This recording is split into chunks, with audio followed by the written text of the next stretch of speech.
আসসালামু আলাইকুম, আশা করি সবাই ভালো আছেন। আমরা আজকে চলে যাব পটুয়াখালী ডাক্তার মিজানুর রহমান আজহারী হুজুরের মাহফিলে। আমরা এখন মাঠের দিকে এগিয়ে যাচ্ছি। এখন আমরা আছি চায়না রেস্টুরেন্টের সামনে। এখানে অনেক মানুষ হবে। আমরা এখানে বাজেট হয়েছে 10 লাখ মানুষের। আমরা এখন দেখতেই পাচ্ছি অনেক মানুষ। আমরা এখন আছি শেখ রাসেল শিশু পার্ক। এই যে শিশু পার্কটা, শিশু পার্কের সামনে আছি।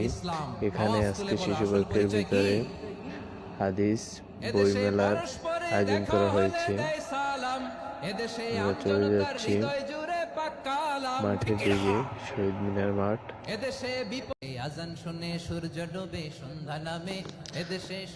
আমরা ধীরে ধীরে এগিয়ে যাচ্ছি।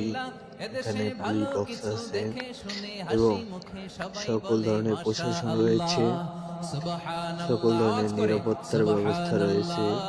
ফায়ার সার্ভিস আছে, অ্যাম্বুলেন্স আছে এবং সকল ধরনের নিরাপত্তা আছে। এই যে আমাদের মাঠ দেখা যাচ্ছে, এখানে মঞ্চ আছে এবং 50টি এলইডি পর্দার ব্যবস্থা করা হয়েছে এবং মা বোনদের জন্য 3টি প্যান্ডেল করা হয়েছে। আমরা মানুষের ভিড়ে মাঠের দিকে ঢুকতে পারতেছি না, কিন্তু আমরা ঢোকার চেষ্টা করতেছি। এই যে একটি রেস্টুরেন্ট। আমরা সামনের দিকে এগিয়ে যাচ্ছি মাঠের দিকে ঢোকার জন্য, জাউতলা এবং কাশ্মীর রোডের দিকে।